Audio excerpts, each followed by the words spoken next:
YouTube, à ce qui paraît, il y a un passage de moi sur cette vidéo. Faut la voir jusqu'à la fin.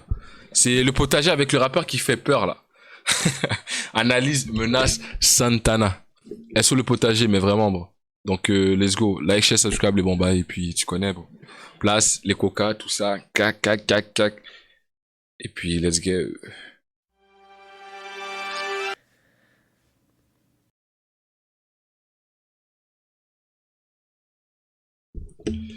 Le choix de la coupe, on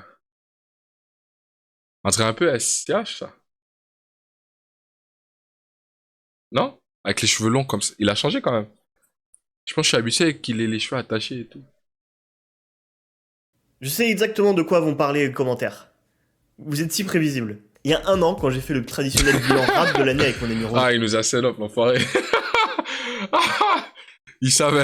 Mario, il m'a parlé d'un rappeur dont j'avais déjà entendu parler, mais que j'avais encore jamais écouté, et il m'en a parlé comme ça. Ses cheveux luisants, là. De ouf. Je te jure que quand je l'écoute, ce mec-là, tu sais, j'ai l'impression que c'est la voix, une voix, tu sais, que j'ai dans la tête, tu vois. Et je fais, oh, ok, d'accord. Du coup, par curiosité, après, j'ai été écouté, et j'ai tout de suite vu ce quoi il voulait me dire. Potion cauchemar de ski, rapta, hôtel Ibis. Fais belle avec ta miss, elle part, elle revient comme un frisbee. Je crois que tu rêves. Pourquoi tu nous vends du rêve? Si tu veux me faire, je te tuerai dans chaque poche que des swing, pas que du Rex. Je suis pété, mais dans tous les cas, je me casse à 22h. Rex, comme si j'avais pas de maison. Bébé, c'est moi dans la batte mobile. Envoie-moi ton adresse et la livraison. Coucou, ça va ma beauté? J'espère que je t'ai pas trop manqué. J'ai juste un peu bu, mais je suis pas méchant. T'es pas la plus belle, ton mec a menti. En décembre dernier, il a sorti un projet, j'ai grave kiffé, et je me suis dit, Alors je dis banco, allons-y. on va en faire une vidéo. Into the Ça vous va dark. bien ou pas le blond? Dites-moi, hein. Et pour ceux qui se demandent, est-ce qu'il y aura un bilan rap de l'année comme chaque année? Même si là on est grave en retard, hein, février-mars, mais bon, vous avez l'habitude, hein. Oui, c'est juste que là cette année j'ai essayé de le faire avec en plus Viens on discute et le rap en mieux. Sauf que les agendas de chacun c'est un enfer. Mais normalement en mars on devrait le faire. Allez follow la chaîne Ça, c'est le trio ultime. Quand ces trois-là sont sur Twitter en train de discuter, c'est toujours des balles perdues, des trucs incroyables. Twitch, le roi du potager, ou même tous mes réseaux sociaux. On sait pas parce si que c'est du comme ça, troll vous ou serez si les informé gars quand sont il y aura vraiment un live vexés. précisément. Si je le sais au montage, je le mets là, ou là, ou là dans ton cœur. C'est nul. Et pour ce qui est de la rediffusion, ce sera sur une chaîne secondaire Oh. que j'ai créée tout spécialement pour l'occasion, qui s'appelle Le Potager 2.0. Allez vous abonner en masse, ou pas du tout, en fait vous faites ce que vous voulez, hein, je vous oblige à rien. Et le best-of, il y en aura pas, parce que j'ai pas le temps et j'ai pas l'argent pour prendre un monteur. Ouais, c'est dur, je sais. Ah, et disclaimer de début de vidéo, si tu connais pas l'univers de Menace Santana, c'est un univers très bresson, très violent, très horrifique. C'est j'ai pas la envie de joie. dire. C'est juste pour te prévenir, si t'es sensible à ce genre de choses-là, Lui, c'est les vrais couteaux. Menace Santana, c'est les vrais couteaux. voilà, t'es au courant. Et vu le thème d'aujourd'hui, j'ai décidé d'approcher la plateforme de streaming Shadows pour sponsoriser cette vidéo. Shadows, c'est une plateforme de Oh. Passons. Blablabla. Let's go.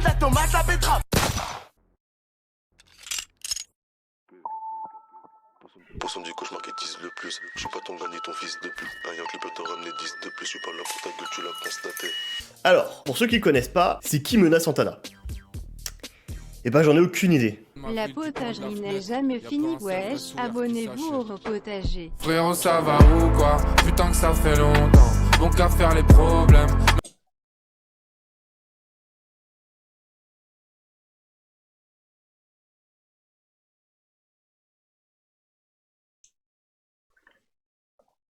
Qu'est-ce qui se passe? Mais y a aucun bon plan. Les journées s'enchaînent comme s'il y avait pas de lendemain. Chaque fois que Yo, le monteur, il a fait une erreur ou? mon réveil sonne, il me reste un jour de moins. Non, plus sérieusement, vraiment, on en a aucune idée. Il y a une vraie volonté de vouloir rester anonyme. Alors, je me doute qu'en fouillant un peu dans son passé, au tout début, tu peux réussir à gagner des infos ou même des photos de lui. Mais bon, après, ça, c'est pas terrible, hein, moralement, de vouloir essayer de leaker l'identité de quelqu'un qui veut rester anonyme. Ce que je peux vous dire, c'est que Menace Santana, c'est un rappeur lyonnais qui ne montre pas son visage. Il a jamais fait de feat, jamais fait d'interview et il fait de la drill. Et à partir de là, tu peux me dire rien d'extraordinaire, hein. Des rappeurs qui montrent pas leur visage, il y en a plein. Et puis en plus, en ce moment, avec la drill, ça fait un peu partie du starter pack. Doudoune, gants, écharpe, cagoule et un couteau. Ne plus faire d'interview non plus, c'est pas hors du commun ces Facts. dernières années. C'est depuis PNL, beaucoup de rappeurs n'en font plus, comme par exemple Nekfeu, qui je pense a plus du tout envie d'en faire, ou Alpha One, mais lui je pense qu'il est pas du tout à l'aise en interview. J'ai plus de pression à faire une interview là que sortir un projet, tu vois ce que je veux dire. Le rap, j'en fais depuis longtemps, je sais le faire. Alors que des interviews, ce sera toujours un peu fatigant, tu vois ce que je veux dire. Et pour d'autres, c'est pour maintenir le mystère en mode OMG, il a jamais fait d'interview, c'est une stratégie de communication. Et personnellement, je trouve ça très bien que tous les rappeurs ne se plient pas à l'exercice l'exercice de faire des interviews. Parce que tous ne sont pas de bons clients à la Fianso, qui est super à l'aise, pertinent, intéressant, tout ça. Parce que vous comme moi, on en a vu des interviews où tu sentais que le mec, il avait pas du tout l'habitude de faire ça, qu'il était pas du tout fait pour cet exercice-là.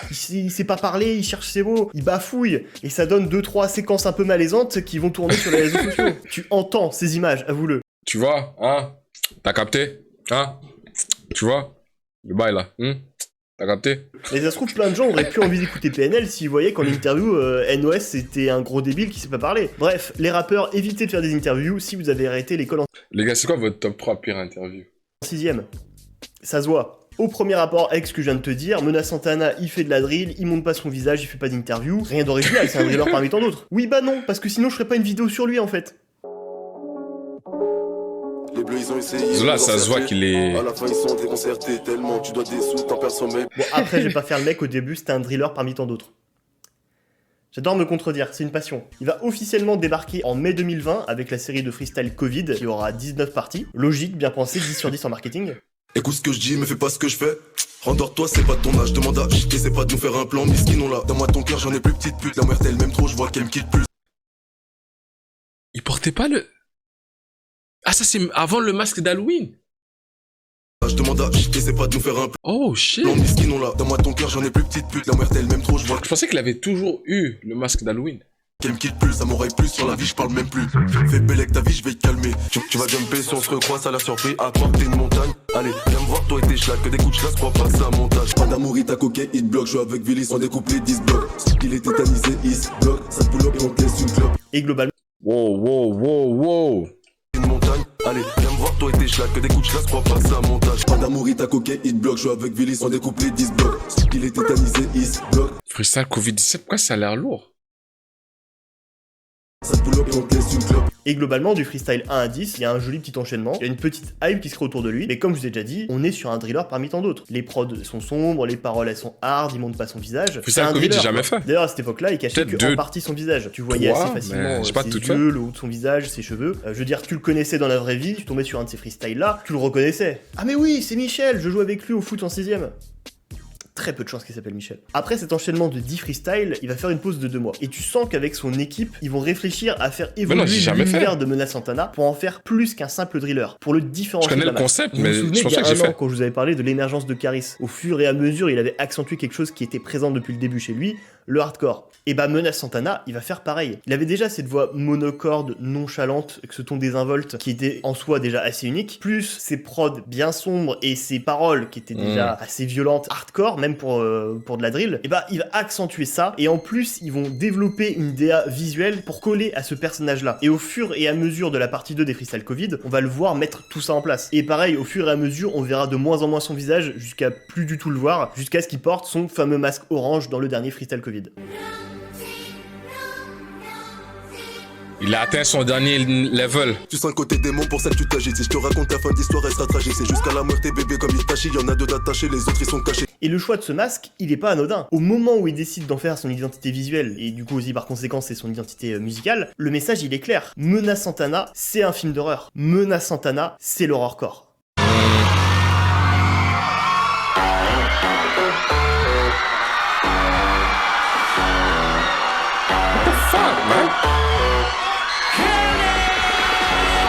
L'horrorcore, c'est un sous-genre du rap, du hip-hop, basé sur des thèmes inspirés par les films d'horreur. Le truc est né à la fin des années 80, début des années 90, et ses origines sont des dérivés du rap hardcore, gangsta rap. C'est aux Ghetto Boys à qui on attribue la paternité du genre, et c'est des groupes comme Flatiners et Gravediggaz qui vont populariser le genre. Et c'est Flatiners qui vont inventer le terme horrorcore. Et oui, depuis tout à l'heure, je te lis une fiche Wikipédia, parce que très clairement, de tête en France, il y a que Raphaël Dacruz qui peut te sortir ça. C'est terrifiant. Le personnage est terrifiant.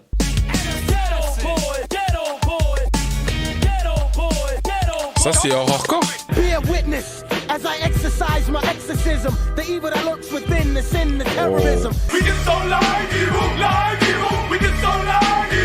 Wait. Yo, je prends note de ce titre là. Yo, ça a l'air tellement lourd, bro. Gravediggaz Diary of a Madman Uncut. Ça a l'air lourd ça. Bear witness as I exercise my exorcism. The evil that lurks within, the sin, the terrorism. We can so live evil, we can so live evil, Mais le rappeur le plus connu, qui va quand même pas mal de fois explorer ce genre, bon bah vous le connaissez tous, c'est Eminem. Bonsoir tout le monde. Alors, concernant Eminem et son univers horrorcore dont Coco m'a demandé de vous parler, il faut déjà noter que c'est très souvent lié avec lui à des vrais drames de sa vie. Eminem, il a eu une enfance très compliquée, abandonné par son père et maltraité par sa mère, et on peut dire que ça s'est pas calmé direct par la suite. On peut penser à sa relation avec Kim, qui était sa femme au début des années 2000, avec qui il a eu sa fille Hailey, et avec qui il a connu beaucoup de tumultes, ou encore à ses problèmes de drogue qui l'ont conduit à presque mourir d'une overdose en 2007. Et en vrai, de ce prisme-là, c'est très facile de restituer la partie horrifique de l'univers d'Eminem. Parler avec une violence hyperbolique. Et je veux jamais comprendre les gens qui disent que Eminem, moi j'ai jamais hate sur Eminem. Pour de vrai, je le considère facilement top 10 all time, bro. Ça c'est sûr, ça c'est clair et net. T'as pas Eminem dans ton top 10, t'es raciste ou bien t'as un problème. T'as pas écouté. Genre il y a une faille dans le système. Et cinématographique de ses problèmes, c'était une manière pour lui de les exorciser en vrai. Ainsi, le plus évident quand on parle de l'horrorcore et de Eminem en même temps, serait de parler de Relapse, l'album sorti en 2009 et qui a suivi son overdose. Les pilules représentent quasiment l'intégralité de la direction artistique de ce projet. Je me rappelle encore la première fois que j'ai écouté du Eminem là. Son médecin le drogue de force dans l'intro de l'album. I'm not afraid to take a stand, take a stand. Everybody, come take my hand, come take my one, together.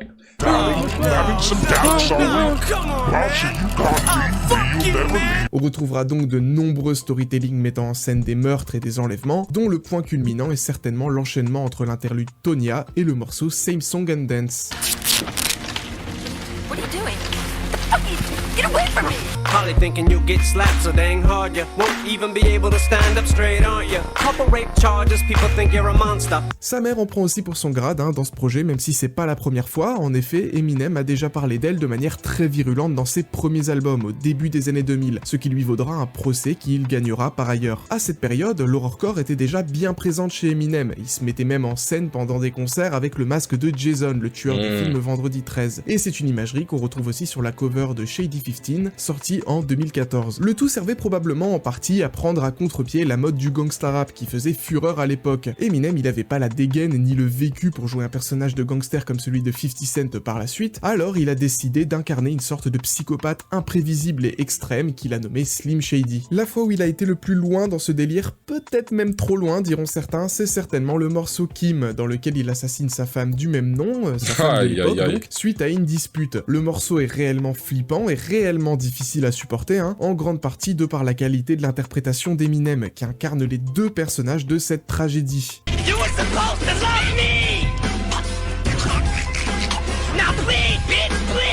Bref, il y aurait encore beaucoup de choses à dire sur son univers horrorcore, du concept de l'album Encore, à la fin duquel il tire dans le public avant de se suicider.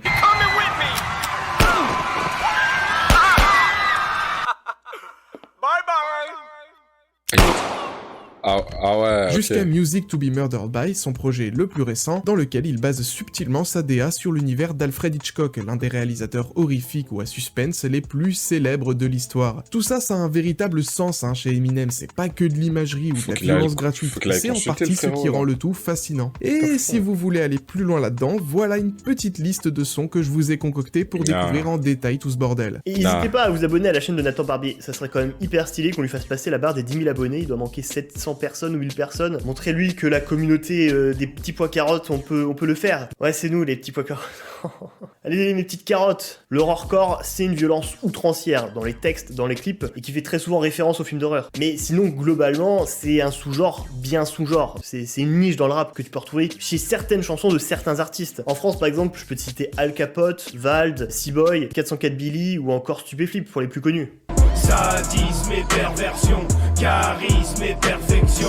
Al Capote et DJ Weedim. Ne reste pas seul dans le bois. Boogeyman et gambade et ce bâtard fait des grands pas. Prends tes jambes à ton cou. Ça c'était prime time Vald, man. Il manque le Vald avec les lunettes là. Putain, il a changé, maintenant il est rendu trop mainstream, bro. Ça fait que le tap que je pactise. On se connaît pas, me fais pas la bise fait pas le moins de meilleur dicton de ma vie. Le ciel a ses raisons que l'être humain ignore. Je vais pas te tuer devant tes enfants, je vais les buter d'abord.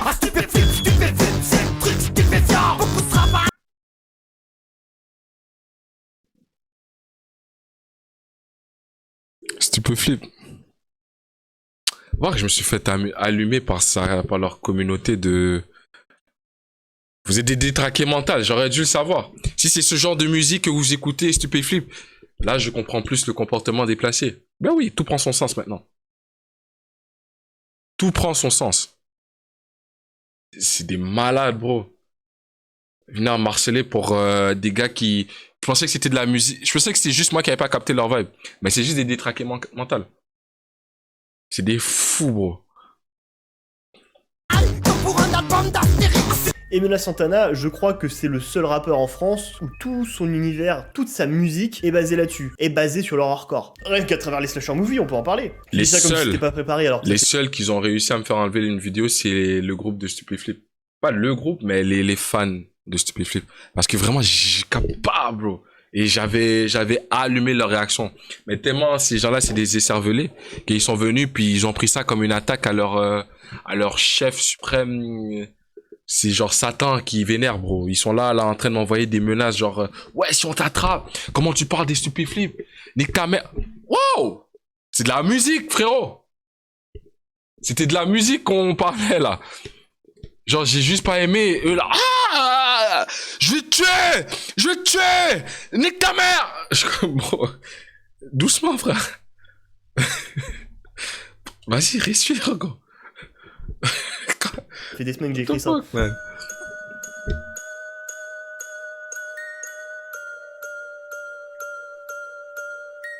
Est-ce que vous savez ce que c'est un slasher movie? Le slasher est un genre cinématographique américain, sous-genre du film d'horreur immensément populaire aux États-Unis dans les années 80, qui met en scène un groupe de personnages, souvent de jeunes adultes, pourchassés par un tueur en série, souvent masqué, qui va les éliminer les uns après les autres, souvent à l'arme blanche. C'est d'une simplicité limpide et je suis certain que vous vous êtes tous un jour retrouvés devant un de ces films, tant la formule a été recyclée à toutes les sauces au fil des années. C'est le film Halloween avec Michael Myers qui a popularisé le genre, et Vendredi 13 est sans doute la plus célèbre saga du genre. Présenté comme ça, des mecs masqués avec des armes blanches qui tuent des gens, ça te rappelle quelque chose. Viens pas faire la street, tout le gus, coup de chasse dans le bus, dans le... Attends, ouais. Vendredi 13 est sans doute la plus célèbre saga du genre. Présenté comme ça, des mecs masqués avec des armes blanches qui tuent des gens, ça te rappelle quelque chose. On vient juste de sortir les couteaux, mais c'est quoi ce multiverse?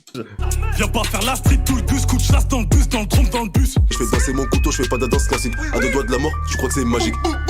On verra où la vie nous mène, bitch. Au quartier, je me promène, bitch. Je vais les fumer, je te le promets, bitch. Vous perdez 10 points, sauf si vous avez une lame sur vous. Toujours, wallah. C'est 10 points, c'est 10 points. Voilà. Voilà, c'était pas fait. Ouais, dans un sens, Michael Myers, c'est le premier dealer du monde. Alors dit comme ça paraît évident, mais fallait y penser. Et Menace Santana et son équipe, ils vont y penser. Et c'est comme ça qu'ils vont fusionner la drill et les slasher movies, pour donner l'univers de Menace Santana. Je sais pas pourquoi je...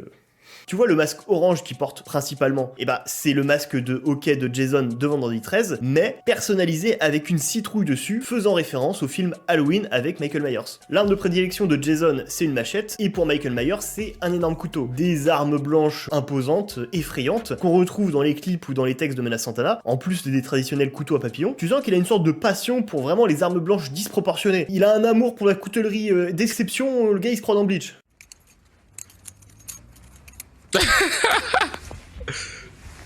Wow!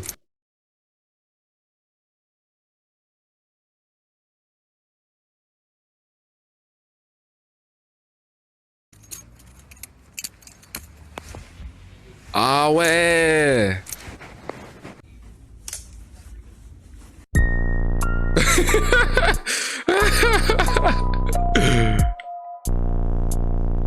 Je veux savoir ce que tu fous là, 2h du matin. Ouais, tu m'étonnes, c'est toi qui m'as tiré, c'est pas de ma faute. Je suis surexcité, j'arrête pas de chuter. C'est un driller, il va dire qu'il a planté son ennemi. Menace Santana, lui, ça va être plus exagéré, plus impressionnant. Il va dire qu'il s'est introduit chez lui la nuit et qu'il a coupé la tête de toute sa famille. Avec des adlibs en mode swing pour imiter le bruit du couteau et splash le bruit du sang. Dis-moi ce que tu veux, mais je crois qu'on a tout. Un chasse dans les côtés, un trou dans la bouche.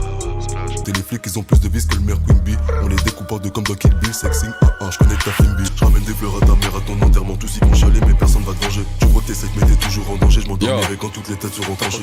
Mais Into the Dark, comment... Yo, c'est encore un enfoiré pour avoir fait des sons aussi courts. C'est le truc qui m'énerve le plus. Pendant que tu dors, je m'introduis Can you feel it? Moi je laisse dans ta circuit, tu danses le billet, mon pull up à 13h. Tu crois qu'on plaisante pas donc t'as mes machetés, j'arrive comme Jason. La question que je me pose c'est je te crève les yeux, est-ce que tu pourrais lire mon horoscope? Je viens pour t'éventrer, dis-moi que c'est bon tellement que le chat c'est long, tu crois que t'as des contractions. On va boire un très bon coca en groupe, ça va détendre l'atmosphère. Le genre de phase que Jason ou Michael pourraient te sortir s'ils parlaient. Parce que oui, si tu le sais pas, la particularité de Jason et de Michael, au-delà de... C'est pas obligé d'être 1 heure, mais des longueurs raisonnables. Quand tu fais des sons qui durent en bas de 1 minute, frérot, come on. Des immenses psychopathes, ils parlent pas. C'est pour renforcer le côté angoissant de la chose. Frérot, tu te souviens, je t'ai dit que... T'es là, tu nous chauffes, tu nous chauffes. Ils parlent pas non plus sur les réseaux sociaux. Tu nous mets les blue balls et nous on attend pour... Que ce soit à l'oral ou à l'écrit. En concert, il va pas parler au public, il va juste faire ses chansons. Et même globalement, dans la vie de tous les jours, quand il est dans son personnage de Mena Santana, il ne parle pas. Il ne parle jamais. Un mec, il a rencontré Mena Santana, il ne parle pas. Comment ça, il parle pas? Genre, le mec il dit ouais, on peut prendre une photo et tout. Là, Wajnaïf il fait vas-y, fais vite. Et Mnasana, je dis mais ouais, je suis prêt, il parle pas. Et il me dit Mnasana, il parle pas. J'ai fait ah ouais, putain, il est trop mystérieux ce mec. Il parle pas. Il parle pas du tout. Ouh. Alors j'ai eu un contact. Il fait peur là. Vite fait avec un des gars de son équipe pour essayer de poser 2-3 questions sur des références bien sombres de sa musique qui sont impossibles de vérifier à moins de le connaître. Et même en off, t'écoutes ma musique, frérot, c'est fort. Impossible d'avoir aucune info. Le gars m'a dit que pour l'instant Mena Santana ne préférait pas s'exprimer sur sa musique. Et il y a aucun souci, il y a pas de problème, je respecte totalement. Mais pour vous dire jusqu'où le délire il est poussé, c'est vraiment il ne parle pas comme Jason et Michael Myers. Ça plus le fait qu'il te sort des freestyles quand il y a un vendredi 13. Il a un son qui s'appelle Halloween, un autre qui s'appelle Michael Myers. Il a fait un Bataclan complet le soir d'Halloween, plus les références directes à Jason ou Michael Myers. Ouais, il les aime beaucoup ces films-là. Alors j'ai pas trouvé de référence directe à ces films-là au niveau des prods, genre des samples d'Halloween ou de Vendredi 13 ou d'autres. Il a poussé le délire à fond. Films d'horreur globalement. Mais c'est indéniable qu'avec ses 3 producteurs fétiches, Léo Cooking Dope, Wajnaïf et V13, ils travaillent tous ensemble à recréer une ambiance, ce genre d'ambiance de film d'horreur sur ces différentes chansons, sur ces différents projets.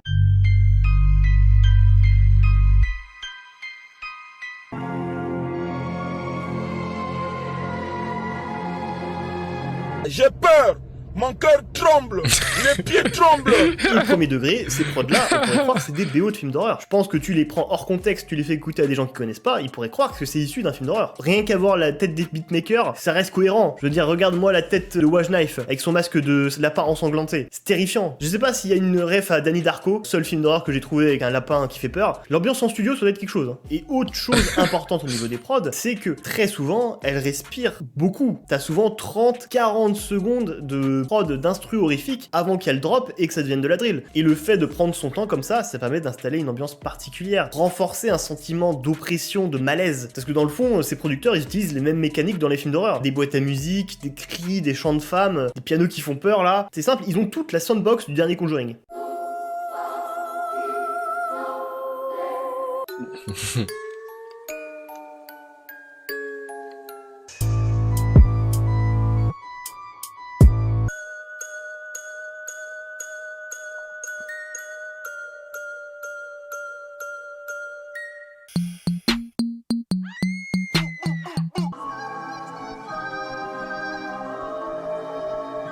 Ça me fait peur. J'ai envie de me tuer, de me suicider là. Et le fait de laisser respirer autant ses prods, ça sert directement aussi Mena Santana, parce qu'il y a une particularité avec lui, c'est qu'il ne fait quasiment jamais de refrain. C'est-à-dire, il fait tout le temps un couplet, une prod. Et c'est un couplet qui dure la durée standard d'un couplet. C'est pas comme Kerry James qui va te faire 7 minutes un son sans refrain. Et vu comment c'est parti, tu sais qu'il y aura pas de refrain. Si c'était à la fin, je raconte comme j'avais faim. Mena Santana, c'est un peu l'antithèse des rappeurs qui misent tout sur le refrain. Mais du coup, justement, pour pas avoir tous ces morceaux qui durent que 45 secondes, c'est-à-dire la durée de son couplet, les prods, elles prennent beaucoup de place. Ce qui permet en plus de rallonger la durée du morceau, permet, comme j'ai déjà dit, de mettre en place une ambiance qui va servir Mena Santana vu ce qu'il va te raconter après. La prod parle pour lui. Toutes les têtes se coupent, débarrasse-toi de ce corps, je fais 2 trous dans son cou, 2 doigts de faire une syncope. Sinon, globalement, c'est pas commun pour un rappeur d'avoir que des chansons qui durent 1 minute 30. Non, parce que à la base, on l'oublie, mais le rap, c'est 3 couplets et 3 refrains. Avec même des fois 4 refrains pour les mecs qui abusaient pour les passages radio pour leur single là. Le potager, il a un truc avec Rof, hein. C'est vraiment que ces dernières années, au milieu des années 2010, que ça s'est généralisé de ne faire que 2 couplets. Je suis arrivé dans le rap avant la mort du 3e couplet, je me suis fait tout seul, aucun grand de la tête pour m'adouber. D'ailleurs, c'est même certain que beaucoup d'entre vous qui regardez cette vidéo, vous avez commencé à écouter du rap ces dernières années, et bah vous avez quasiment très peu entendu de rappeurs faire de troisième couplet. C'est terrible, je vieillis. C'est pour ça que je me fais une teinture. Comme une vieille ménopausée que son mari ne touche plus. Mais tout ça, c'est juste la conséquence de la généralisation des réseaux sociaux, de l'avènement des plateformes de streaming, et du coup, bah, des algorithmes. Les sorties sont si nombreuses qu'il est difficile de tout suivre. Et beaucoup d'auditeurs se fient maintenant aux puissants algorithmes de ces plateformes pour guider leurs écoutes. Pour les artistes, l'enjeu est désormais de plaire à ces algos et de rentrer dans le maximum de playlists. Quand il y a encore quelques années, c'était aux programmateurs radio qu'il fallait plaire. Et pour plaire aux algos, c'est simple, il faut pousser les utilisateurs à rester sur sa plateforme. Un morceau écouté en boucle sera donc potentiellement davantage poussé par les plateformes. C'est comme, dans le fond, c'est comme du crack. Genre, plus t'en prends, plus t'as des clients, donc, tu vois, ça huissière comme ça. Pour permettre de provoquer ce genre de comportement. Réduire les structures à 2 couplets permet aussi aux artistes d'optimiser la répartition de leurs textes pour écrire davantage de morceaux. Et plus de morceaux courts permet d'optimiser ses chances de rentrer en... C'est qui le bâtard qui a fait ce coup-là, là? Le truc de faire jouer 30 secondes... C'est un gars, il a une tête à la SCH un peu aussi. Ah, fuck, j'ai oublié son nom. Générer davantage de streams sur les plateformes. Et maintenant, en plus, bah, il y a TikTok. Les gens, ils veulent des choses encore plus rapides, du contenu encore plus court. Ouais, lui, il avait tout compris, lui. Les clés, il y a les clés qui bougent, elles font du bruit. Et la jersey dans le rap, ça traduit très bien ça. Avec le BPM hyper élevé, ça va vite, vite, vite. Sur des prods jersey qui atteignent souvent les 160 à 180 BPM. J'ai du détail sur moi, je veux pas croiser les bacus pour faire des sushis dans la revote, mais pas que. Et les problèmes s'accumulent grave. Papa n'aime pas faire appel aux baveux. Et la quintessence de ça pour moi aujourd'hui, bah, c'est Kershak. Lui, ce qu'il fait, c'est qu'il fait des changements de prod quasiment à chaque chanson. Déjà que les chansons, elles sont courtes, mais pour lui, c'est vraiment au bout d'une minute, 1 minute 30, les gens, ils sont peut-être lassés de la prod, faut une nouvelle prod. Ils sont fous, les 2004. Maintenant, tu connais, après, j'ai continué. Disjoncté, là. Vas-y, c'est trop cool. Ça rajoute un truc, je trouve. C'est vrai que je le fais toujours, hein. Tu le fais pas toujours, je crois, mais beau. Enfin, ouais, quasiment toujours, en fait. Ouais. Presque toujours. Ouais. Peut-être tu t'ennuies, en fait. Mais c'est aussi symptomatique de ce qu'on disait, le fait de se lasser vite et tout. Ouais, en fait, aussi. 1 minute, ça y est, tu veux changer, quoi. Tous ces Jersey drillers, j'ai envie de dire, eux, au lit aussi, c'est rapide, hein. Dès que ça finit de cracher, faut faire durer le plaisir, les frères. Faut y prendre plaisir. Faut arrêter de toujours penser que tout se fait à la minute près. Non. Come on, man. Ça va décevoir 2-3 et ça fait descendre les standards. Et après ça, on te rappelle plus. Faites-moi confiance. Évitez ce genre de comportement très rapide. Soyez patient, très direct, tu vois. Précis, tac, tac, tac. Hein? C'est comme ça que les mœurs bougent. En mode Ali, toujours dans le... Quand t'es rapide, c'est parce que c'est voulu, tu vois. Toute activité qui ne consiste pas... Là, c'est pas si je parle de rap, de boxe ou de sexe. C'est ça qui est bien avec mon genre d'analyse. Passer d'un pic de dopamine à un autre en l'espace de quelques secondes, offrant une gratification instantanée, va vous sembler durer une éternité. Vous allez perdre la motivation de chercher une récompense à long terme. Je trace un port très sombre, mais je ne fais que décrire ce que je vois. Alors le changement de prod, Mona Santana, il le pratique aussi, mais lui, c'est pour refaire un couplet derrière. Comme si c'était un moyen pour lui d'esquiver de faire un refrain. J'ai jamais vu quelqu'un autant détester les refrains de toute ma vie. J'ai commencé les changements d'instru aussi, parce que je savais pas écrire de refrain. Ouais, t'as plus besoin de refrain en fait, juste un changement de beat. Et c'est assez unique ce format de chanson avec un ou deux couplets. Au moins, il reconnaît ses lacunes. C'est autant accéléré ces dernières années. C'était pour optimiser et pour mettre à l'honneur les refrains et le côté dansant du rap. Mais lui, non, c'est presque comme s'il était à contre-courant de tout ça. Le seul côté marketing qu'on pourrait y trouver à faire des morceaux courts avec un couplet, une prod, ce serait pour créer un sentiment de frustration chez l'auditeur qui voudrait que la chanson dure plus longtemps.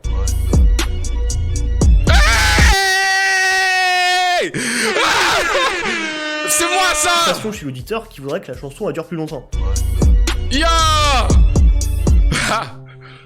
Mais pourquoi il fait ça? Je veux juste comprendre. Eh mais je viens d'en parler. Les trucs courts là. Mais...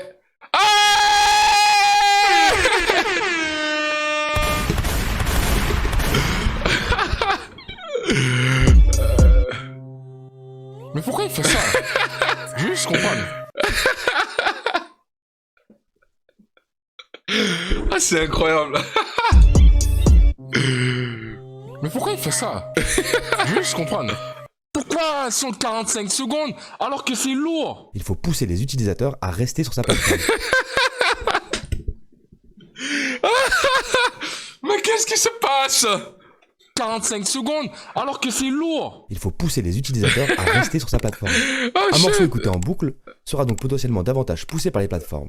Et un format court permet de provoquer ce genre de comportement. Après, sincèrement, je pense que pour ne jamais vouloir faire de refrain comme ça, c'est juste que le côté format chanson avec plusieurs couplets et plusieurs refrains, ça lui va pas du tout. Et qu'il est beaucoup plus à l'aise artistiquement à juste faire un couplet. Et le fait derrière qu'il y aurait une... Putain, je suis des mains, je sens qu'il y a un truc qui m'a... Ça a glissé sur un truc, là. Ouais, c'est bête, ça. Replay value beaucoup plus importante vu que les sons sont courts, ce serait juste un heureux hasard, je pense. Dans une industrie de la musique et surtout du rap qui depuis l'avènement du streaming produit de plus en plus d'albums longs avec 18, qui l'aurait cru, hein, plus il y a de morceaux, plus ça génère de streams. On est dans toutes ces putains de merde. Santana, il est pas du tout là-dedans. Son premier EP il fait 12 titres et le second il fait 9 titres. Et je vous assure... Non, c'est nice. Putain... Ah ouais, c'est... En plus, c'est pas genre, je passe comme un crétin ou genre, je passe genre... vite fait, tu vois, c'est vraiment genre montrer l'impact du truc un peu genre court qu'on a parlé depuis. Come on, man! Yo, we made it! Nigga, we made it! This is incredible, man! We are here! We are on the Potager channel, man! Oups.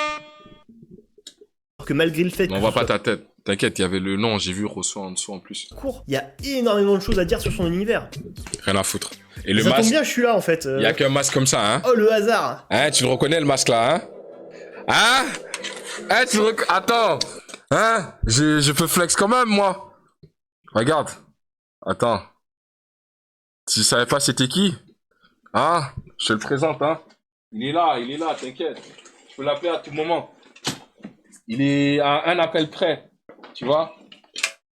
Il est là, le frérot. Tu comprends ce que je veux dire? Hein? Est-ce que tu comprends ce que je veux dire? Est-ce que vous comprenez ce que je veux dire, putain de sa race, là, hein? Est-ce que maintenant c'est plus clair? Est-ce qu'il faut que je te montre mes couilles aussi? Ou t'es satisfait des résultats? C'est toi qui me dis. Ah ouais, tu vois mes couilles, c'est bon. Imbécile, va. On est là, frérot, j'ai dit on est là. Pas besoin de voir le visage. C'est simple.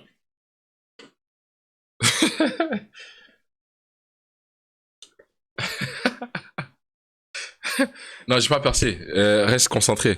Toi, t'es pas à l'affût de l'objectif final. Le dernier boss, c'est pas d'être dans tous ces genres de vidéos et de se faire shout-out par n'importe qui et n'importe quoi. Le boss final, vous le savez bien. Ceux qui savent. Restons concentrés.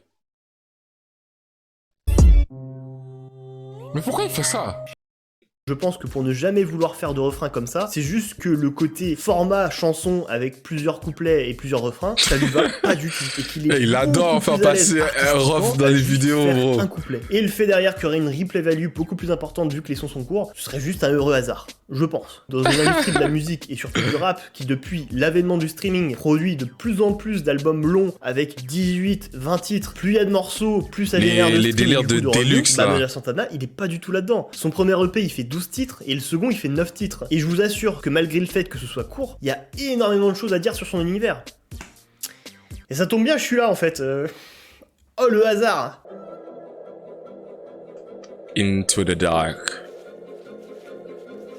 Alors, Mona Santana a sorti à ce jour, comme je l'ai déjà dit, 2 projets, Point d'exclamation et Into the Dark. Et après, je dis point d'exclamation parce que c'est un peu comme ça qu'on l'appelle par défaut, parce que c'est juste factuellement un point d'exclamation, c'est tout. Personnellement, je pense qu'il s'appelle comme ça, c'est pour désigner l'expression de la surprise, un peu comme dans Metal Gear.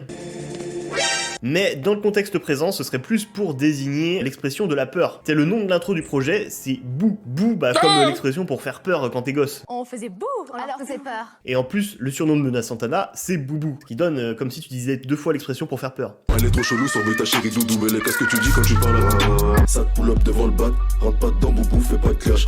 Boubou, banks, magic. C'est Boubou, pas besoin de faire les présentations. Ah oui, j'oubliais, enchanté, moi c'est Boubou. Sachant que Boubou peut aussi faire référence au personnage dans Dragon Ball Z. Boubou manger, Boubou content, Boubou faire plein de choses. Et c'est son surnom parce qu'en vrai il doit s'appeler Boubacar ou Aboubacar. Enfin après c'est qu'une supposition ça. T'es raciste, ça se voit. Pourquoi il a dit Aboubacar? Il a vu qu'il était noir. Il aurait pas pu s'appeler Amin, hein? Il aurait pas pu s'appeler Emmanuel. Non, fallait des noms d'Africains. Est-ce qu'il mange du poulet aussi et qu'il aime le melon? Non, le shout-out que tu m'as fait là maintenant, je vais t'énerver, je vais te remettre en place, hein. Mais il est fou, lui.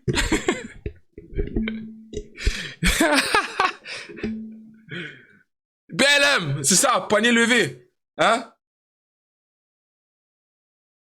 Puis on se met sur un genou, tout ça là, tous les trucs. Et c'est son surnom parce qu'en vrai, il doit s'appeler Boubacar ou Aboubakar. L'enculé. Elle est bonne celle-là. L'enculé. Et c'est son surnom parce qu'en vrai, il doit s'appeler Boubacar ou Aboubakar. Enfin, après, c'est qu'une supposition. Ça se trouve, en vrai, il s'appelle Richard.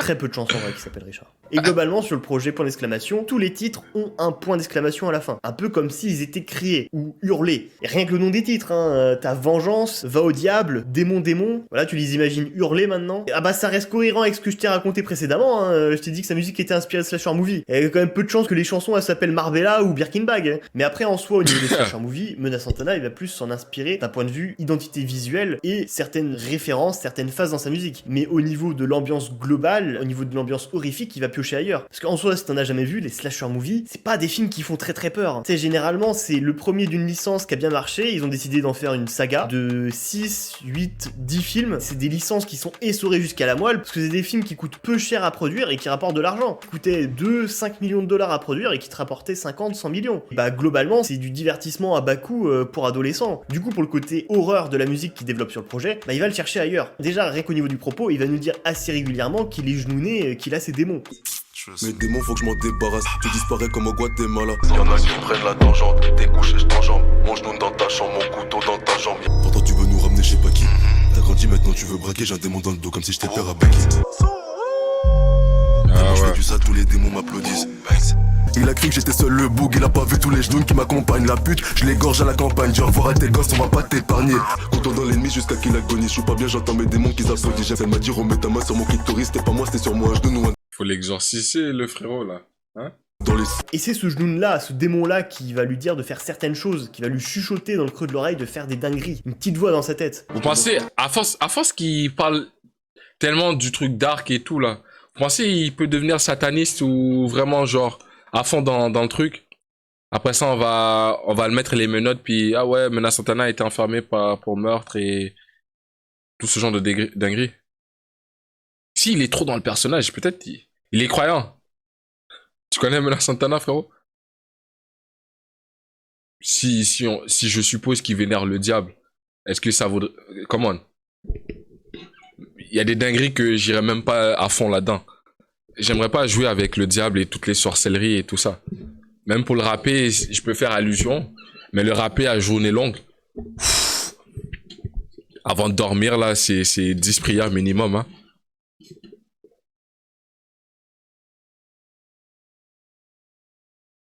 Son ex l'a marabouté. Il est musulman.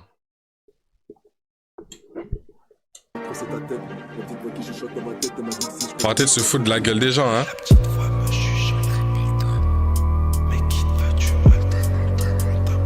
Et mon côté démon, j'ai du mal à le tenir quand je bois. Je me roule un biscuit, je peux pas résister.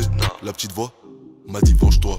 Je fais des sons préventifs, y'a pas d'alternative. Je parle avec mes démons, je vois tout au ralenti. Lumière, ténèbres, tellement je suis perdu, je sais plus de quoi j'ai l'air. Quand j'entends des voix dans ma tête, je sais que c'est l'heure, c'est bizarre, j'entends ton cœur, il s'accélère. Tu te demandes pourquoi dans mon cœur il fait tout noir. J'ai pas besoin d'invocation pour lui faire du mal. T'es pas content pour me voir, j'habite à Duma. J'entends des voix dans ma tête, à 5 heures du mat. Seul avec mon jean dans le... Si Menace Santana il est musulman, donc moi je suis bouddhiste, hein. État psychiatrique. J'entends la petite voix qui me dit tu l'es. Faut arrêter de se foutre de la gueule des gens. Je pense que c'est largement inspiré de Jason de Vendredi 13. Il a une déformité au niveau de la tête qui lui cause de graves problèmes mentaux, faisant qu'il entende des voix dans sa tête. Dans les films, c'est traduit par un thème bien précis où on entend une voix lui murmurer de faire des dingueries. Quand je t'avais dit que j'avais pas trouvé de sample des films Halloween ou Vendredi 13 dans la musique de Menace Santana, bah j'ai menti, j'en ai trouvé un seul, et c'est dans la chanson 45 secondes où il reprend justement ce thème de Jason. Toutes les têtes se coupent, débarrasse-toi de ce corps, je fais 2 trous dans son cou, 2 doigts de faire une syncope. Bref, Menace Santana égale Jason, comme lui, il a un genoun dans la tête. Et les genouns dans le rap FR, c'est aussi assez souvent évoqué. Plus ou moins dans le même sens que Menace Santana. C'est des esprits malveillants qui te poussent à faire de mauvaises choses, ou qui se réjouissent de te voir faire de mauvaises choses. Hey yo, je suis pas chenouné. Attends, je me branle dès le matin pour ne penser qu'au yo toute la journée. Je suis le best des bestes, je vous peste vos chambres jusqu'en route. J'ai encore été pris par le genoun de Death Route. Dans le noir devant Dieu le Père agenouillé, je prie pour les fois où je t'ai défoncé genouné. Pout sous le nez, je suis genouné, les gars. Foncé sous pour tout, mais les gars. Gros gars, moi c'est pour doubler, les gars. Que des traits dans l'étage en dessous, que des genoux dans l'étage au-dessus. Leurs genoux sont faits de feu, je sens leur chaleur. Il y a Sadek qui est revenu très récemment avec l'album Changement de propriétaire, et c'est l'une des thématiques principales de l'album. C'est sa relation avec son genoun, qu'il personnifie, qu'il fait parler, et qui fait même physiquement exister. Putain, je refuse ça, chef, fais-toi la boule. Pardon, c'était pas moi là, c'était mon fait le projet. Fuck. Ne fais pas le sicilien. Trop vite nous sous mon pote, demain c'est pas si loin. Et le soir, quand je suis seul, parfois je l'entends dire. C'est que sans moi, tu serais toi, mais on se fois pire. Tu trouverais pas de moyen de les faire réagir. Nourris-moi de tes peurs, faisons mon empire. Vas-y bois, vas-y fume, vas-y amuse-toi. T'es le meilleur des meilleurs chez les Bavarois. Vas-y star, t'es pas Et surtout t'arrêtes pas, profite bien, t'inquiète pas.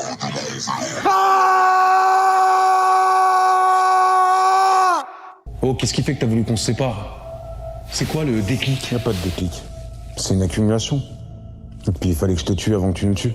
Et Menace Santana va lui aussi personnifier son genoun. Lui, ça va être à travers les interludes de son projet point d'exclamation, et bah il va le faire parler, et c'est terrifiant quoi. Continue, on est presque arrivé. Bientôt, tu sens que continue, t'arrêtes pas. Wow. Je vais pas sourire. Il essaie de me... Ils essaient de nous... Ça va passer, Julien. Devine qui revient pour vous faire serrer. Voilà, bon, tu crois que t'es bonne, mais t'es complètement freiné. Ton destin est scellé, perdu dans la lumière. J'ai failli sourire. J'ai failli sourire. Formule magique de sorcière qu'on a fait l'eau et mon prénom. Mais il est musulman, hein. Mais il est musulman. C'est le frérot qui l'a dit. Il l'a dit dans le chat. Ça veut dire que c'est réel. Il y a des passages où tu l'entends parler à l'envers, en faisant des formules en latin d'exorcisme avec une voix extrêmement grave. Et cette histoire de genoun, il l'a très bien retranscrit dans un de ses clips, dans le clip de la chanson Le Cauchemar continue. Dans le clip de la chanson Le Cauchemar continue, la police c'est les démons qui sont avec toi. Toi tu ris. Sauf une rescapée. Un policier va examiner la caméra de surveillance de la propriété et va voir un mystérieux tueur éliminer un à un les habitants de la maison, pour finalement se rendre compte à la fin que c'est la rescapée qui les a tous tués. Et elle débarque dans son bureau pour le faire taire à son tour. Mais pourquoi elle fait ça? Au début du clip, on la voit aller chercher du vin dans le sous-sol, puis se sentir comme attirée par une borne d'arcade, auquel elle va jouer une sorte de jeu vidéo où elle tue des gens. Sauf qu'on se rend compte à la fin du clip qu'en fait la borne d'arcade est comme hantée par Menace Santana, qui va l'obliger à commettre des meurtres là où elle aura l'impression de jouer à un jeu. Dans l'idée, ça m'a fait penser au clip A7 de SCH, où il joue un peu ce rôle de démon, de genoun, qui pousse les gens à faire des mauvaises choses. Et dans l'ambiance et l'imagerie, ça m'a fait penser au film Sinister avec le rétroprojecteur et la sorte de démon qui prend possession d'un membre de la famille pour passer la tondeuse. Faire semblant que t'es... Ah, man. Ça donne même plus envie d'aider les gens. Le nom de la chanson, c'est Le Cauchemar continue. Et cette thématique du rêve, du cauchemar ou du sommeil, c'est quelque chose qui est très présente dans la musique de Menace Santana. D'ailleurs, je crois rien que le nom de son label, c'est Fake Dream Music. Les faux rêves de la musique. Je suis bilingue. Longtemps que j'ai pas dormi, je fais des pompes et des tractions comme à l'armée. La nuit c'est noir, c'est sanglant. Les cauchemars et mes rêves se ressemblent. Boubou il a pas de corazon. Je rêve pas, je dors pas, c'est un casse-tête. Je rêve pas, je dors pas, je bédave la nuit. Putain de contrat, pourquoi je l'ai pas lu? Je dors pas, mais quand je fais des rêves, je vérifie que j'ai un schlass toutes les 10 minutes. Et quand je fais des rêves, je vérifie que j'ai un schlass toutes les 10 minutes. Je dis au revoir à tout le monde, bonjour à personne. Des rêves au cauchemar, tu bloques au sous-sol. Pas que les cauchemars, je te le démarre. Chaque fois que je bois, j'ai une absence de l'âme. La thématique du rêve, elle est importante pour lui parce que je pense qu'il a dû vivre des événements marquants, voire traumatisants quand il était plus jeune, quand il était ado, et que depuis, il dort peu, il doit faire beaucoup de cauchemars, voire des terreurs nocturnes, et tout ça, ça a dû grandement l'impacter, ça a dû grandement le changer. Je me sentais mieux quand je fais mes patchs, et je fais plus de rêves depuis mes 15 piges. Si t'es pas bien, raconte-moi tes rêves. Petit, je me suis perdu dans les ténèbres. J'avais 13 ans quand j'ai perdu mon cœur. Et 19 quand j'ai perdu mes frères. Je suis un bâtard comme ton daron, je réponds pas présent. Et Buldy il est devant moi quand j'avais 13 ans. Le garçon qui avait les yeux noirs, c'était bien moi le garçon qui avait les yeux noirs. Alors tout ça après, j'en sais pas plus, hein, est-ce que c'est de la réalité ou juste du storytelling pour son personnage? Voilà. D'ailleurs, cette phase-là où il nous parle de lui en enfant avec les yeux noirs, c'est tiré d'une légende urbaine des années 90 américaine où des enfants venaient frapper apparemment aux fenêtres des voitures ou aux portes des maisons. Ils disaient qu'ils avaient besoin d'aide pour rentrer chez eux ou pour utiliser ton téléphone pour appeler leurs parents. Et si tu acceptais, derrière, bah, il t'arrivait des dingueries, t'avais le mauvais œil, tu chopais un cancer, etc. Je te roule dessus. Quoi. Et d'ailleurs, je pense que cette légende urbaine a inspiré la série Supernatural avec leurs démons qui ont les yeux tout noirs pareil. I'm a demon. Et c'est pas le seul genre de rêve un peu obscur qu'utilise Mona Santana. Par exemple, il utilise de temps en temps, il a utilisé plusieurs fois, le chiffre 23. Les démons et les vampires, la nuit je les traque, j'ai l'âme 23. Ouais, direct. Je vois quelqu'un avec les yeux noirs, je te plante direct, je pose pas de questions. T'as 2 secondes pour revenir à la normale ou bien tu meurs. Je te demande pourquoi je dors pas. Je me pose même pas de questions, frérot. Dans mon premier rêve, direct, rack. Dans le deuxième, on pull up avant. Chaque fois, je me rappelle jamais de la fin, je me réveille toujours avant la fin du troisième. J'ai 2 bigots, je suis sur écoute. 23 poches, je tourne dans la sacoche, inspecteur même va nous casser les couilles. Mais si je suis un démon, ça voudrait dire que moi-même, que je suis un démon. Non. Wow. Yo, je rentre dans le personnage. J'ai été pris. Qu'est-ce qui se passe, les gars?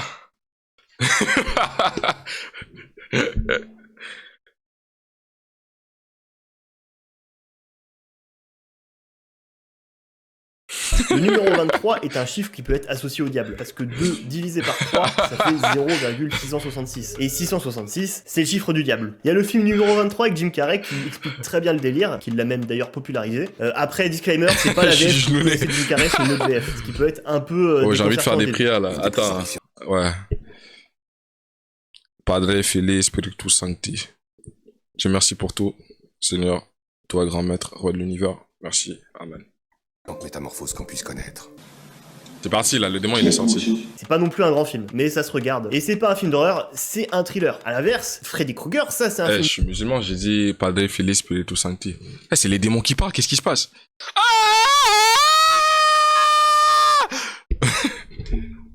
Wow. Je sais pas si je suis en train de déconner ou si... Mais qu'est-ce qui se passe? C'est fou ça, non? Faut revenir à la normale, come on. Sors. Pars. Le démon il est parti, c'est bon. Non, il m'a laissé le corps, il m'a dit, ouais, tu peux reprendre. Ton chat, c'est un chat de malade mental. Ils vont recevoir une visite d'un de mes confrères. Et les gars, on va faire partie de cette vraie confrérie. On se revoit très bientôt. Yo, je suis trop dans le personnage. Des fois, je pousse la blague loin, puis ça me fait peur à moi-même, c'est là que j'arrête. Non, pour de vrai, cette vidéo, elle m'effraie un peu, ça me donne des frissons, je vais pas vous mentir. J'ai les poils qui commencent à hausser. On va essayer de la finir ensemble, mais pour de vrai, quelqu'un veut faire une prière pour nous? Un aimable cœur, prie pour nous pour de vrai, parce que cette vidéo, j'ai peur de la finir, je sais pas. Depuis tout à l'heure, je me sens bizarre. D'horreur. Oui, forcément. Je sais pas si je rigole trop, je sais pas si c'est le démon qui fait effet. Il y a un truc. Un univers. C'est pas très net là, c'est pas très ça tout ça. Cauchemar et de slasher movie, c'était sûr qu'à un moment donné, il allait évoquer Freddy Krueger.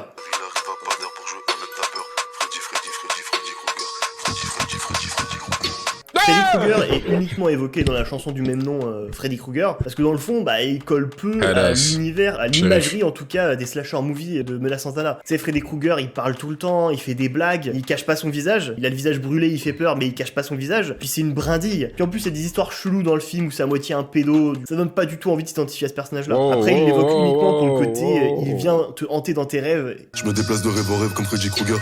Pas dire au petit d'aller se coucher si tu veux pas qu'il fasse des cauchemars pendant des heures. Après, Freddy Krueger, il est assez anecdotique dans la musique de Mona Santana. À l'inverse des sorcières qui, elles, sont très présentes dans sa musique. Dans sa manière de parler d'elles, elles sont très souvent liées aux rêves, aux cauchemars, au monde de la nuit. Pas de magie, pas d'hésitation, elle dort pas de la nuit, elle fait des incantations. Quand il fait jour, y a des bails sombres. Quand la nuit tombe, y a des sorcières. Boubou, Banks. La sorcière, je crois qu'elle maille. La nuit, je dors pas, c'est le besoin de mailler. On te banks, même si t'as changé de pays. Mon gars, tous les matins, je me tape avec mon genou. La sorcière, un soir, elle m'a fait du sol. La nuit, la sorcière, elle jette un sort. Tu baisses, tu fumes, tu suces, tu chut. Y'a d'ailleurs quoi qui dort. Alors c'est un peu particulier parce que des fois il parle vraiment des sorcières et des fois c'est juste un... La nuit, la sorcière, elle jette un sort, tu baisses, tu fumes, tu suces, tu... Les gars, vous faites quoi dans cette situation où est-ce que, par exemple, je vous mets en scène, il y a une meuf que t'as rencontrée, et voilà, tu la soulèves. Et au moment... Non, déjà, ça c'est l'erreur. Si tu dors avec une meuf et tu la connais pas à côté de toi, t'es fichu. Vous faites quoi si elle se lève ou tu te réveilles, puis elle est debout devant toi et elle te regarde dormir? Donnez des réponses, mais faut pas trop... Venez pas ramener les féministes ici. Tu te réveilles, elle est là, elle te regarde dans les yeux, là, puis... Elle bouge pas, devant toi. High kick dans sa gueule. Je la quitte. C'est quoi, tu vas la regarder? C'est pas son regard. Je me rendors. Hypercute. Incroyable.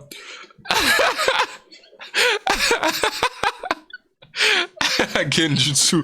Oh merde. Oh merde. Oh shit. Le premier qui clique des yeux a perdu. Non, je te jure. Eh, t'es fou, toi. Moi, je pense, je bouge pas. J'arrête. Le premier qui fait un mouvement, faut que tu sois capable de contre-attaquer, tu vois. Si elle lève bah! Direct. Y a pas de poser de questions, c'est... Les réflexes, moi, ils sont... Dès que je me réveille, je suis correct. Je fais des fois des 6 heures de sommeil. Je me réveille en forme, je vais au gym, tout ça. Donc, je suis préparé pour la scène. Ma meuf, si un jour, elle se réveille, elle me fait un truc bizarre, elle va rien comprendre. Je vais lui mettre dans des positions de karaté, judoka, un peu. Tu vois ce que je veux dire, jujutsu. Je te sers... T'es fou, quoi. Viens rigoler. Moi, je joue pas avec ça. C'est pour ça que si j'entends des trucs bizarres, j'ai un truc à côté où est-ce que... Voilà le planning. Mais en même temps, je vis dans un immeuble, dans un condo. Donc, c'est impossible qu'il y a quelqu'un qui rentre et puis qui essaie, tu vois. Mais si jamais il y arriverait un truc... Mena Santana, lui, dort à côté avec un couteau. Moi, j'ai un petit truc aussi à côté, tu vois. Hein? Comment est-ce que je veux dire? Non, j'ai rien, en fait. Police, if you watch. I have nothing. I am a simple citoyen. Forever. Ça, j'ai des armes blanches ici, là. Une à gauche, une à droite, tu vois ce que je veux dire? Alors, c'est un peu particulier parce que des fois, il parle vraiment des sorcières. Arme de poing, je te parle là. Et je te parle pas de fusil, mon ref. Et des fois, c'est juste un synonyme pour parler des meufs qui fréquentent ou qu'il a fréquenté. Depuis la sorcière, elle a plus montagne, mais m'a dit que je finirais seul, elle a pas menti. Et la sorcière, elle me dit, viens avec moi, là c'est mon genou, tu crois, je danse avec toi. Pelle des mi-corazon, si tu mets des pins, tu te fais gonfler comme un popcorn. Magie noire, pas d'élixir, pas de vodka, c'est une joint, oublie pas de mettre une podcast. Après, globalement, quand il parle des meufs qu'il a fréquenté ou qu'il fréquente, bon bah, c'est pas très ultia. Attends, il a dit, il met pas de podcast? Mets des pins, tu te fais gonfler comme un popcorn. Magie noire, pas d'élixir, pas de vodka, c'est une joint, oublie pas de mettre une podcast. Après, globalement, quand il parle des meufs qu'il a fréquenté ou qu'il fréquente, okay, bon bah, c'est pas très ultia, c'est pas très ponce. Au moins, il se protège. Tes potes, ont dit que c'était pas des salopes. À mes potes, elles ont dit que c'était tout des salopes. Jamais tu me verras faire du son pour les salopes. T'es pas une meuf bien, toi t'es qu'une grosse pute. Pose pas de questions, pose ton cul, je réponds pose pute. Je connais des docteurs qui disent qu'on calcule la tristesse d'une femme à la largeur de son trou. Ouais. Bon, après, comme dirait un gars d'Aulnay-sous-Bois, des principes vieux du 15e siècle, une vision de la femme qui vient de la même époque. Mena Santana, il aurait croisé dans sa vie des sorcières qui lui auraient voulu du mal, qui auraient voulu s'en prendre à lui. Et on parle de vraies sorcières, hein, des sorcières qui jettent des sorts. Quand j'étais petit, je me rappelle plus, sauf de la sorcière, elle m'a dit, toi t'es malade. On reprend du début si tu veux que je t'explique. Fils, la witch elle jette un maléfice. Paraît que la sorcière elle veut me voler mon âme. Des fois je me sens comme si j'étais libre. Et il évoque tout type de sorcières. Il utilise plein d'exemples, plein de synonymes pour te désigner ces femmes qui font de la magie, qui veulent s'en prendre à lui, et qui déteste. Je suis du père comme Gretel et Hansel, je crois bien que la witch m'en sorcelle. Elle tire les cartes, elle pense qu'elle voit ce que je vais devenir. Faut que je la charge, elle sait même pas que je vais revenir. Sorcière, sorcière, sorcière, sorcière, Bellec, Bellec, la sorcière. Grimoire, incantation dans le sous-sol, magique balai, vol dans le ciel. Sorcier rappeur comme magicien prend sa baguette. Bibidi, babidi, bou. Bibidi, babidi, bou. Et l'exemple qu'il a utilisé, qui m'a le plus surpris et qui m'a même fait beaucoup rire, c'est que de temps en temps, il t'a utilisé l'exemple des sorcières de la série Charmed, les trois sœurs Halliwell. Quand j'étais petit, j'ai vu passer les 4 saisons, les sœurs Halliwell et le livre des ombres. Je fais les fils du Kiss B, pas d'élixir, pas de whisky, elle jette des sortilèges comme Phoebe. Tu peux pas t'échapper, la vie c'est réel, elle fait de la magie comme les sœurs Halliwell. Gang gang. Charmed, ça a été une série qui a été diffusée sur M6 au début des années 2000 dans la trilogie du samedi, puis après qui a été largement rediffusée sur les chaînes du groupe M6. Et pour moi, je le dis, c'était une série pour meufs, c'était une série pour adolescentes. C'est pour ça que je trouve ça drôle que Mona Santana évoque cette série-là dans sa musique. Après, c'était des préjugés, j'ai jamais regardé. Moi, à cette époque-là, je préférais regarder Stargate TG1. À cette époque-là, moi, j'écoutais iCarly, puis... C'est quoi que j'ai... dans le temps, j'écoutais Hannah Montana, je vais même pas vous mentir. You get the best of our world, and to rock out the show. You get the best of our world, the best of our world. Qui connaît? Hein? Ah, c'était moi, ça! Ça, c'était mon truc, ça! Fuck! Sinon, il y avait aussi un truc là, je sais pas si vous connaissez Camp Rock. Camp Rock. Yo, ça c'était malade aussi. J'avais des goûts de... Ça fait bizarre, ça. Des Américains qui débarquent sur les planètes extraterrestres pour t'apporter de la démocratie et des P90. Ça me parlait plus, tu vois. L'époque un peu Drake and Josh. Ah, t'es concentré, frérot. Et c'est ma série de science-fiction préférée, avec Stargate Atlantis. Alors j'ai pas. Il y avait aussi les deux jumeaux là, les deux foufous. Les deux foufous là, ils sont. Vous voyez là les blonds là. Quelqu'un va le trouver, c'est clair. Ça des films de sorcières dans sa musique. Après. Zack et Cody. Ça c'était mon shit ça.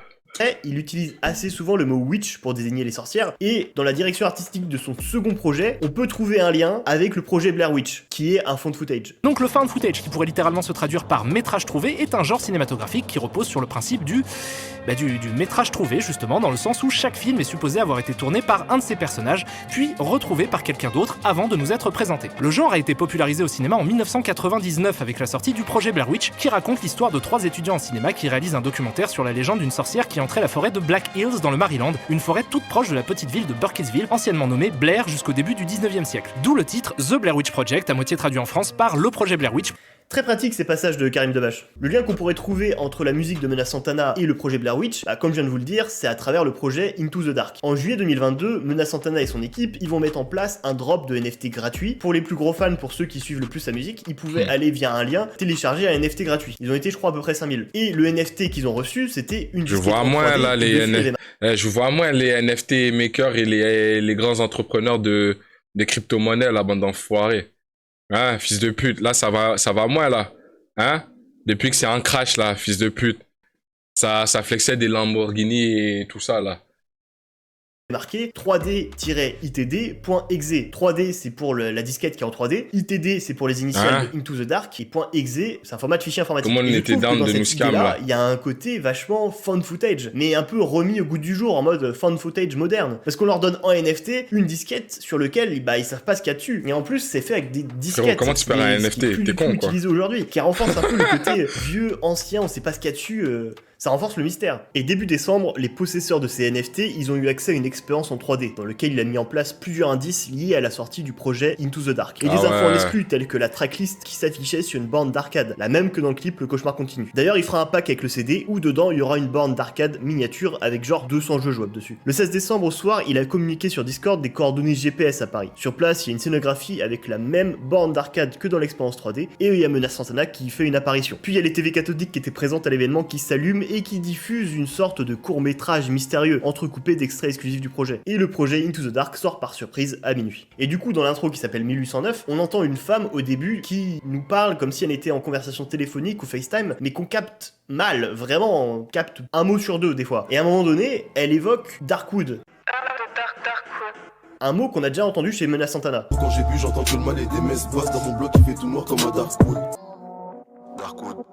Darkwood, ça signifie bois sombre ou forêt sombre, ce qu'on peut deviner être l'endroit où elle se trouve. D'ailleurs, on sent que l'endroit où elle est, ça le rassure pas du tout, elle a peur, elle est terrifiée. À un moment, elle nous dit ça.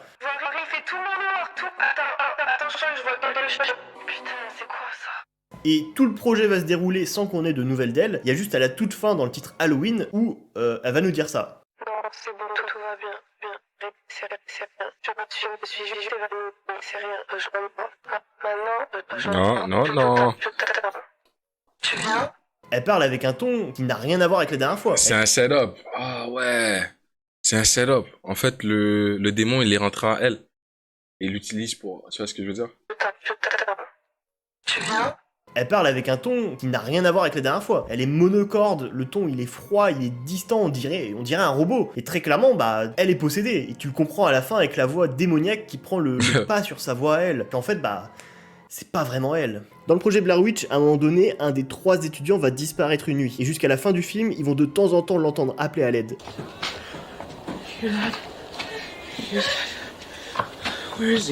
Dans le film, on comprend plus ou moins que c'est pas vraiment Josh, et que c'est plus la sorcière qui se fait passer pour lui pour les attirer vers elle. Tu te souviens du court-métrage diffusé lors de l'événement précédant la sortie d'Into the Dark? Ce court-métrage, il s'ouvre sur un JT ukrainien où on nous apprend qu'un corps en décomposition a été retrouvé dans une cabane près de Kiev. Le cadavre tenait dans une de ses mains un jeu vidéo. Il a été retrouvé par 4 hommes qui faisaient un urbex. Les 4 hommes sont gardés par la police, ayant un comportement louche, répétant que la cabane, le corps et le jeu sont maudits, et qu'il faut les brûler. Le présentateur du JT nous dit qu'une découverte aussi macabre n'a pas eu lieu dans cette région depuis 1809, et que 3 autres disparitions mystérieuses ont eu lieu récemment. Tu meurs ou tu finis sans meuf. Les vampires ils veulent que du sang neuf dans les bails souterrains comme en 1809. La cabane se situe dans la forêt d'Ithac, où la légende veut qu'elle soit hantée par un monstre ayant une apparence d'araignée, mais avec une tête de démon, qui tuerait ses victimes en les faisant mourir de peur. Le court-métrage se conclut sur une des 4 personnes ayant trouvé le corps, qui nous dit que le jeu est démoniaque et qu'il faut surtout que personne n'y touche. Alors tu l'auras compris, ce court-métrage, c'est un documentaire, un faux documentaire, pour créer une histoire autour du projet, comme l'avaient fait les réalisateurs du projet Blair Witch. Avant la sortie du film, ils ont fait un faux documentaire pour créer la confusion, et beaucoup de gens ont cru que l'histoire du film, elle était vraie, et que les étudiants en cinéma, c'était des vrais étudiants en cinéma qui avaient disparu, et que la forêt, elle était vraiment hantée par une sorcière. Et tout ça, ça a pas mal joué dans le succès du film. La cover de Into the Dark, c'est un gars qui s'apprête à rentrer dans une forêt sombre, et on voit qu'en plein milieu, il y aurait un monstre terrifiant, qui est d'ailleurs le monstre terrifiant qui aurait pris possession de sa copine. Dans le projet Blair Witch, ce sont 3 étudiants qui s'apprêtent à rentrer dans une forêt sombre, où au milieu il y aurait un monstre, qui est dans ce cas précis la sorcière. Il est du coup assez évident de penser que le projet Blair Witch a énormément inspiré Mena Santana dans la direction artistique de son projet Into the Dark. Into the Dark se termine sur une touche plus joyeuse, presque lumineuse, ce qui est très étonnant vu tout ce que je viens de te dire. L'EP se termine sur la chanson Madrog, qui est samplée du hit You Are My High, du DJ et producteur français Damon. LOL, qui est elle-même samplée de la chanson You Are My High du groupe américain The Gap Band.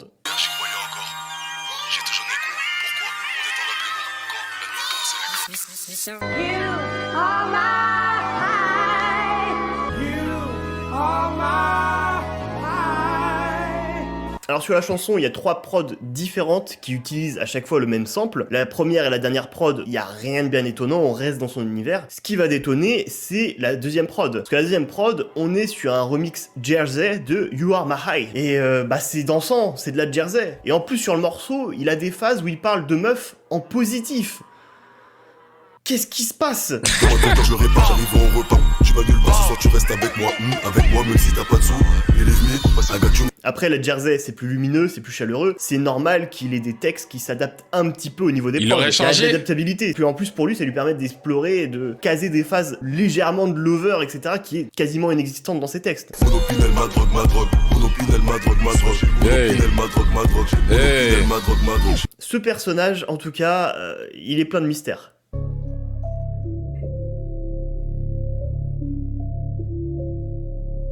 Mena Santana est unique dans le paysage rap, que ce soit dans le personnage ou dans l'identité musicale, c'est le film d'horreur du rap français. Il est tout seul dans son game. Et rien que son existence, rien que dans la proposition artistique, moi je trouve ça trop bien. Après perso, malgré que ses chansons et ses projets soient courts, bah moi je trouve ça vite indigeste, je sature vite. Parce qu'il a toujours plus ou moins le même flow monocorde rapide, avec toujours plus ou moins le même type de prod sombre. Et il y a Bébé Jacques aussi qui me fait ça, je trouve ça très vite lourd, indigeste dans son flow, dans le débit, dans tout ce qui nous est raconté. En plus Bébé Jacques c'est différent, une phase sur 2 je la comprends pas. Parce qu'il fait des fois aussi référence à sa propre musique, qu'il fait aussi référence à des propres trucs en interne de sa vie qu'on sait pas. Chaque fois chicken veut au Pyrénées, update, Elle s'appelait Palo, elle s'appelait pas Bérénice. Volume 3, je baisse le mannequin. Tokyo et du clip d'Opium, partie 1. À 2 doigts de spoiler Netflix. Fuck off. Mais après, je préfère bien plus Mona Santana à Bébé Jacques. Après ça, c'est les goûts et les couleurs. Et je vous avoue que l'ajout de la Jersey à la fin d'Into the Dark, à moi, c'est un grand oui. Si ça permet de diversifier sa musique et diversifier aussi le propos, à moi je prends. Après, je trouve aussi dommage qu'il fasse peu de clips. Et des clips aussi qui sont pas ouf. Ils sont aussi peu compréhensibles. Je comprends pas grand chose à ces clips. Je crois à un moment donné, il avait essayé de faire une histoire en plusieurs parties avec ses clips. Vous avez entendu? J'ai rien compris. Boum, boum. Vraiment, j'ai rien compris. Eh, la vérité, non, faut pas jouer avec ça.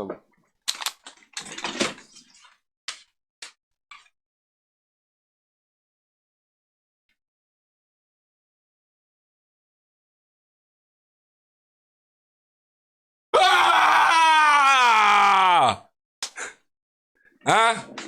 Qui a eu peur? C'était un setup.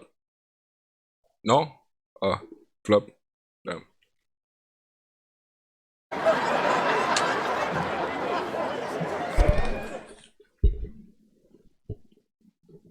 En mode impressionnant, il y a rien d'impressionnant vraiment qui marche de fou. C'est juste, je vois un clip et je comprends pas ce que je suis en train de regarder. C'est flou, Qu'est-ce que tu nous racontes? Qu'est-ce que tu veux nous dire? Qu'est-ce que tu caches derrière ce sourire? Son univers musical, il est tellement riche, il y a tellement de choses à exploiter que ce serait vraiment dommage de pas investir dans des putains de visuels, d'avoir des clips vraiment marquants. Histoire que dans la drill, il y a pas que Ziak qui ait des clips de fou furieux. Imaginez si Mona Santana faisait des clips horrorcore aussi léchés que Ziak. Mais je pète mon crâne. Après, il est pas trop mal le clip Le cauchemar continu de Into the Dark. Mais je suis persuadé qu'il y a moyen de faire beaucoup mieux. Et surtout là, en plus derrière, il y a rien, il y a juste un clip. Et il y a un truc avec lui qui m'avait aussi étonné et qui a dû l'étonner aussi avec son équipe, bah, c'est qu'elle a eu plusieurs sons qui sont devenus des trends TikTok. Il y a eu Skiboy, Mauvais Oeil et Bousquet Halloween. C'est rien que Skiboy, c'est plus de 32 000 TikTok, et des TikTok des fois qui font des millions de vues avec 300 000 j'aime. Bon après c'est TikTok, c'est la plateforme de l'indécence au niveau des stats, mais c'est en termes de visibilité, ce que ça lui a apporté, c'est énorme. Ce qui fait qu'il a eu beaucoup de nouveaux fans jeunes, très jeunes même, parce que TikTok c'est une plateforme en parlant de très TikTok, jeune. Et il y a quelqu'un qui m'a envoyé un truc, c'est une page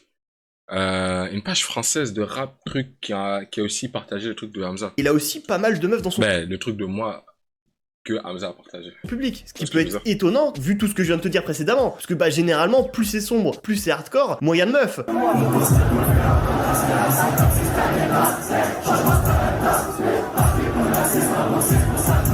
Le titre le plus streamé de l'année dernière de ma petite sœur, c'est Bousquet Halloween. Je comprends pas, expliquez-moi les filles, pourquoi? Mona Santana aujourd'hui, c'est encore un rappeur en développement. Il a sorti pour l'instant que 2 EP, et je sais pas s'il en ressortira un troisième ou s'il va directement bosser sur un long format, sur un premier album. D'ailleurs, je serais très curieux de voir ce que donnerait son premier album, dans l'univers, dans comment est-ce qu'il va nous le raconter, le choix des prods, dans les interludes, est-ce qu'il va vraiment construire son premier album comme un film d'horreur de A à Z? Je serais très curieux de voir ça. Moi, la question que je me pose aujourd'hui, c'est est-ce que l'engouement qu'il y a autour de lui va se concrétiser, va se transformer en vrai succès avec des disques d'or, des disques de platine, comme peut le faire un Ziak, qui est le meilleur exemple dans la drill en termes de réussite, ou est-ce qu'il restera un gars de l'underground avec une sorte de plafond de verre au-dessus de toi, comme un 404 Billy, qui malgré le fait qu'il y a un regain d'intérêt autour de lui récemment, bah en 4-5 ans, son statut est toujours plus ou moins le même. C'est le statut de l'éternel rookie, du rappeur hardcore underground. Moi, je suis très curieux de voir la suite de cette histoire, et d'ailleurs, merci aussi à Shadows d'avoir sponsorisé cette vidéo. Et c'était tout pour la vidéo. Merci le potager.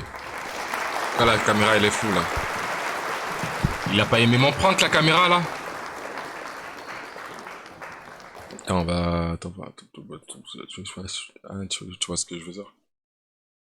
Non, c'était propre. En plus, le petit shout-out, là, à la fin, là. Ben, pas à la fin, au milieu de la vidéo.